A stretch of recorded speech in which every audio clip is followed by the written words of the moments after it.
this video, I'll be talking about Eternal Paradox, and this video will be very lengthy but extremely informative.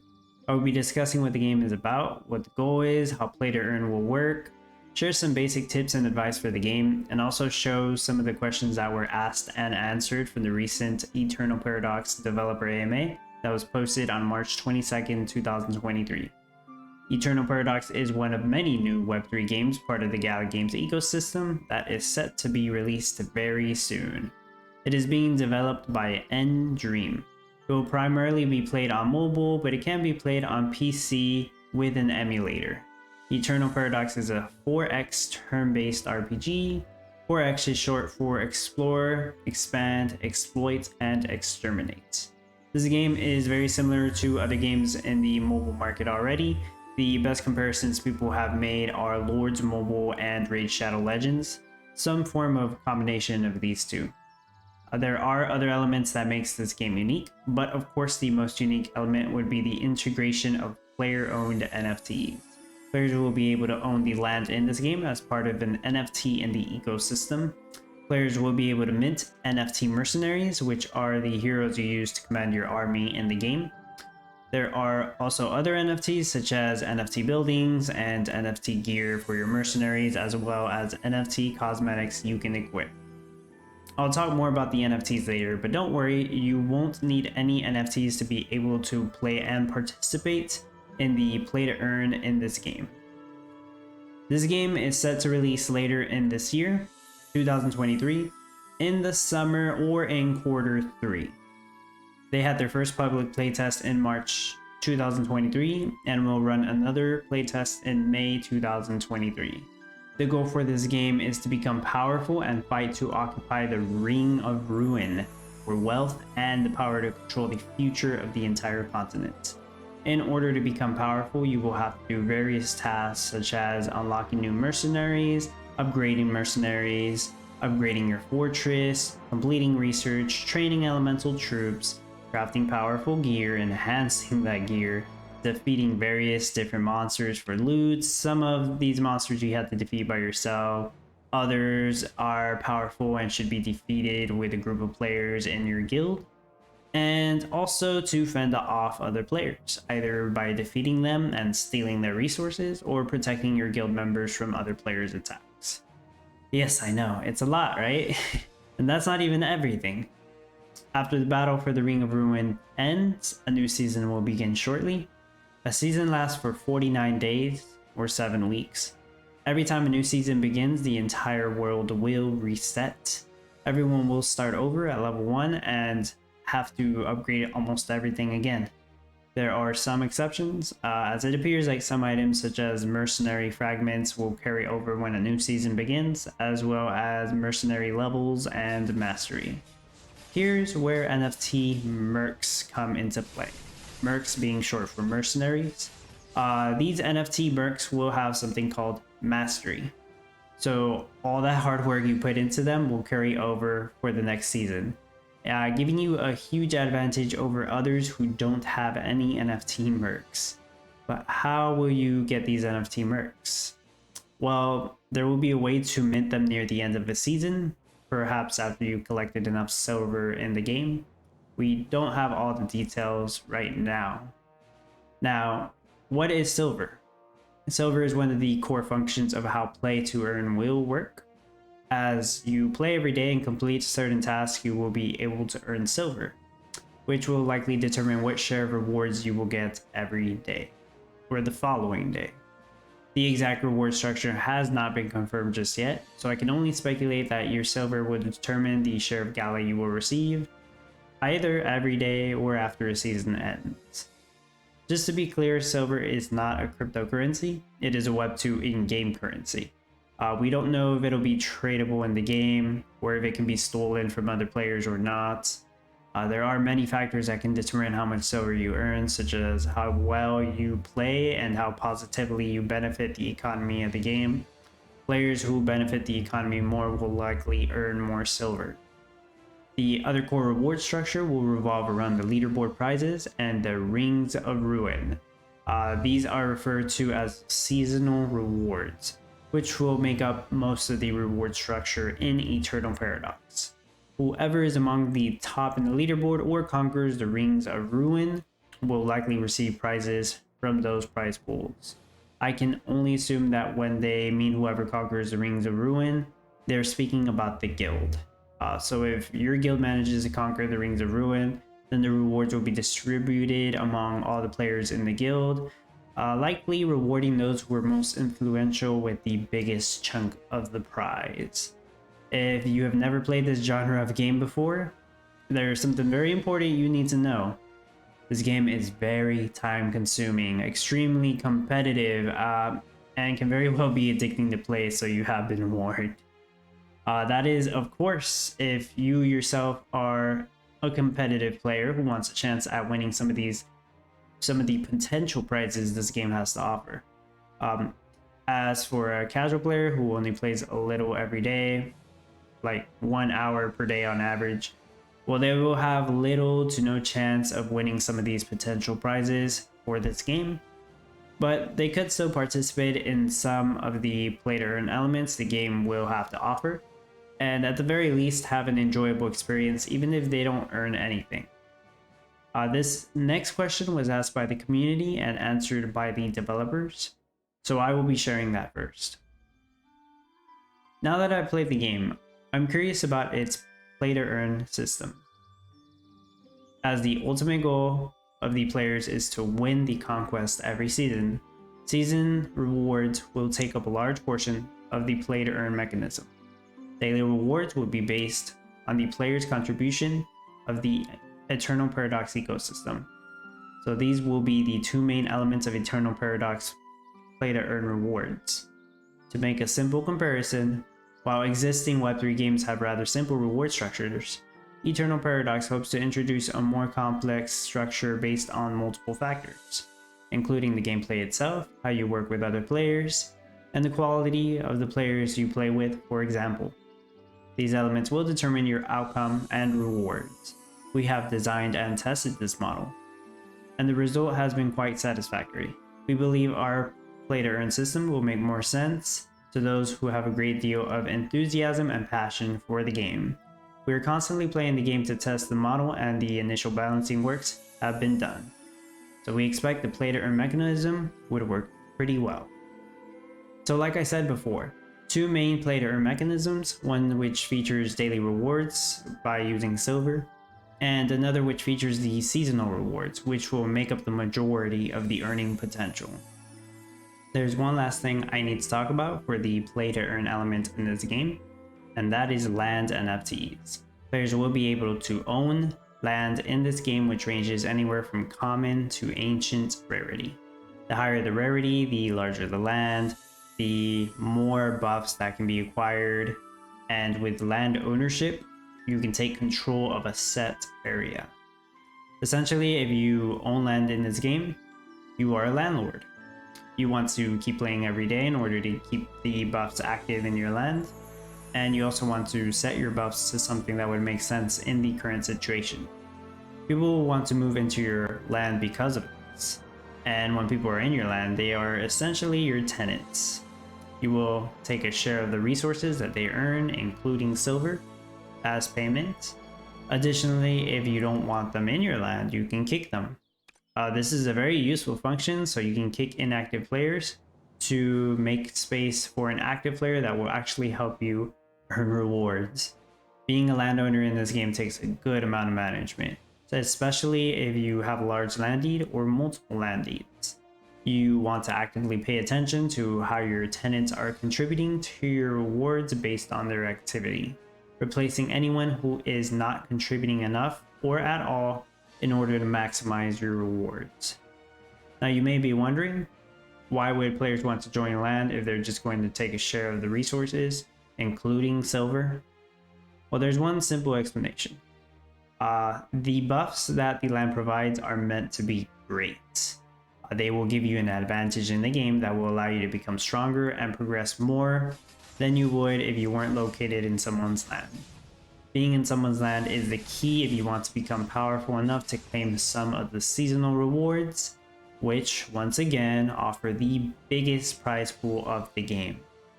A casual player who doesn't care about that might do just fine, not being in anyone's owned land, simply playing a little every day to collect silver, allowing them to participate in the daily play to earn mechanism, which offers a small portion of the total rewards. Now I will talk about some basic tips and tricks for the game, and I will be sharing some questions and answers from the Eternal Paradox developer AMA. In the recent Eternal Paradox AMA, the developer shared some tips which I completely agree with. Keep using your stamina. If you keep it filled up, you will no longer recover any more stamina. Send your mercenaries out to collect resources when you take some time off the game. Aim for your first kill rewards, which give a nice boost to resources and speedups for the first time you kill a certain leveled enemy in the environment. Complete all your daily missions for a large amount of rewards. The final reward is 100 summon stones, which is very valuable. Use summon stones to summon mercenaries. Don't miss the challenges that take place every 2 hours and 4 hours. Your goal should be to at least complete the 3 stages for these events. Here's another question that was asked by the community and answered by the developers. Will you add an alarm feature so that we know when the barracks training is over? A good question. I think the user is referring to push notifications.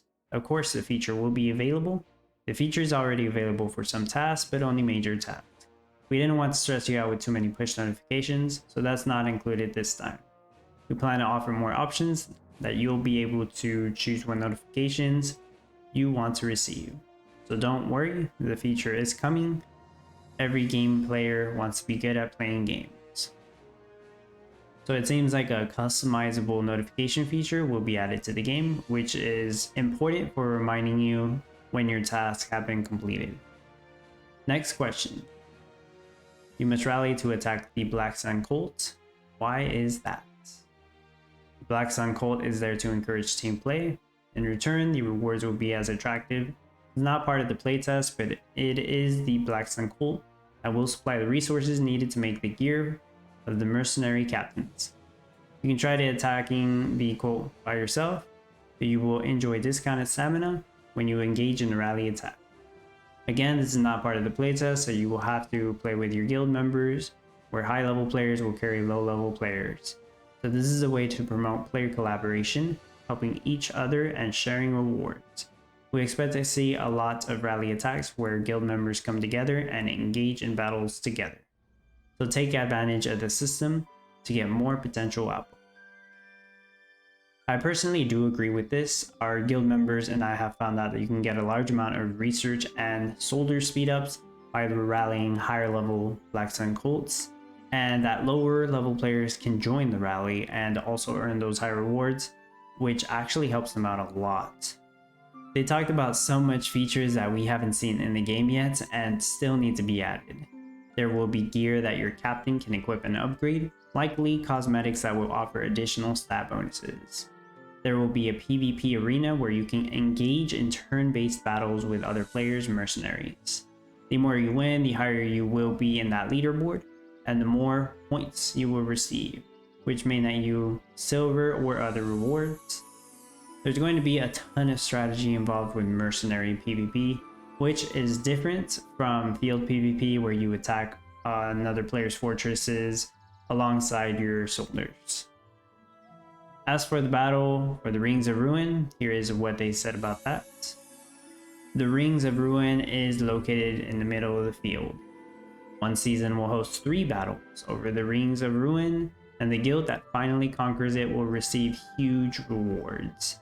All the in-game actions and progression is ultimately to conquer the Rings of Ruin and stop the destruction of the world.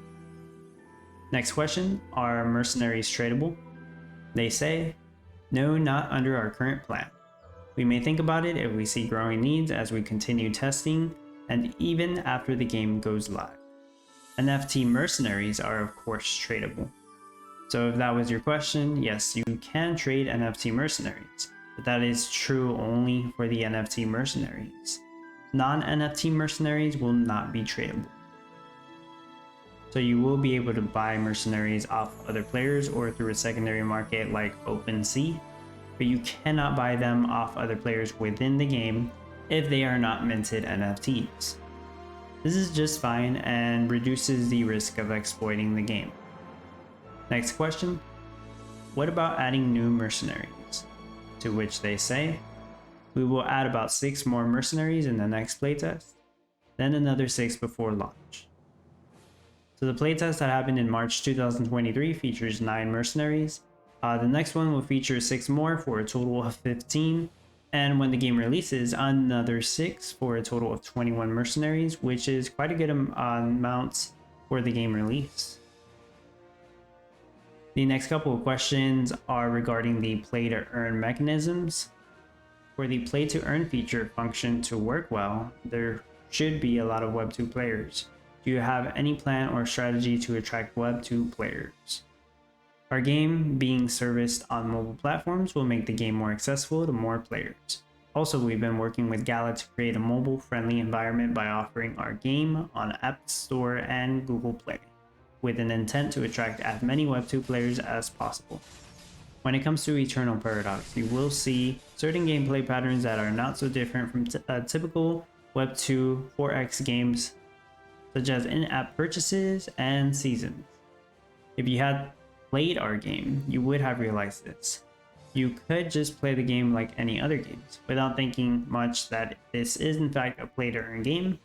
Our approach is to let players enjoy the game before the season ends, and then let them make their decision whether to turn my heroes into NFT, or whether to purchase an NFT land where I played hard. So by this lengthy response, it does make me believe that the developers of the game are actually putting the game first. They want the players to fully enjoy the game and not even realize it has Web3 elements. And then near the end of the season, the players are presented with the opportunity to mint their favorite mercenaries or purchase land deeds, which will be all in the form of an NFT that is sent to their linked wallet address. In my opinion, this is going to attract a huge new audience of players in the Web3 space when people start to realize that they can actually own their in-game assets and decide whether they want to keep them to give themselves an advantage in the game, or trade them or sell them to others. They also talk about NFTs, and I'm just going to summarize it in my own words here. Unlike other Web3 games where you purchase an NFT in order to earn passive income, in Eternal Paradox, simply owning an NFT is not enough. You actually have to play with your NFTs and use them to your advantage to help you earn more silver or conquer the battle for the Rings of Ruin. And if you don't own any NFTs, you can still beat NFT holders by putting more time and effort into the game than they do. Another important few questions here. What are the differences between summoned heroes and NFT heroes? If you turn a summoned one into an NFT, will you be able to keep its stats? And how can you make mercenaries into an NFT? Like we talked about earlier, you can summon heroes and play with them like any typical Web 2 games. And if you really like them and you want to keep playing with them in the next season, or if you want to win in the arena, then users can turn them into NFTs. NFT versions have higher basic stats according to their rarity. Some may complain that is not fair, but if you think about it, even in Web 2 games, you could get differentiated stats based on your levels or upgrades. So that is one part. The second part is that just owning an NFT or being happy looking at it is not enough for game NFTs. In games, the most important element is customizing something of my own. So each character is different based on how I built them and changed them. That is what we call mastery in Eternal Paradox. When you play, you get to choose which mastery you want to develop for your character. Then that stats or mastery will become higher as the season goes. We often jokingly say, imagine I develop my Emma for 50 seasons and then give it to my son. That Emma will be very special. She will have unique stats that no other Emma has. Maybe my Emma is best suited for mining resources. Every other Emma is different from my Emma. Trading NFTs is important, but I hope users will focus on building the characters and customizing them as you wish so that they can have their own stories and histories. So yes, that's a long response, and they still talked about more than that. This mastery system that they talk about sounds amazing though. It will truly make each NFT character feel unique because you would have to build it to your own personal liking, which opens up the field for many different strategies, such as in-field combat or better in arena combat, or even in non-combat situations such as going to gather resources or exploring the ruins. And they did talk about how each season will be different. To summarize, each season will have a different set of buffs to certain mercenaries, changing up their playstyle a bit to give a different one an advantage every time. This is similar to like every competition having a different meta, basically. And one last thing I want to cover from their AMA is about balance adjustments, such as nerfs. In this genre game, nerfs and balance adjustments are unavoidable, and they can hurt some players. Sometimes you work so hard to build up your merc, only for the developers to adjust it or nerf it so it isn't as overpowered. And it could very well affect the value of your NFT. This just can't be avoided. And all that they say that they will try to do is they'll try to do their best to avoid balance adjustments to mercs, but it is sometimes unavoidable. So yes, you could mint your NFT merc, and that merc could get nerfed a bit later in the game. But if they decide to do that, it's probably for the best in terms of a healthy game. There is so much to talk about with this game, so much going on, and so much more left to come. I highly suggest you check out the Eternal Paradox Developer AMA. Although the video is in Korean, you can turn on English subtitles and view the transcript to quickly read through everything that was discussed, because I only went through about half of it in this video. I have put in so many hours into this playtest, and honestly, I think it is great and a very well polished game. I will be posting a video about my experience in the Eternal Paradox playtest after the March 2023 playtest has ended, which is expected to end at the end of March 29th, 2023. And now I will talk about the next playtest in that video. I make content regarding Gala games, so if you're interested and haven't subscribed yet, make sure to subscribe to follow along for more content about Eternal Paradox and other great games in the Gala Games ecosystem. Consider liking the video and leave a comment with what you would like me to cover in Eternal Paradox. I also have a Discord called Dubs Community. Link is in the description of the video. Feel free to join and talk about Eternal Paradox with other community members and our dedicated guild members who put in so much time and effort during the playtest. I appreciate your support. Thanks for watching.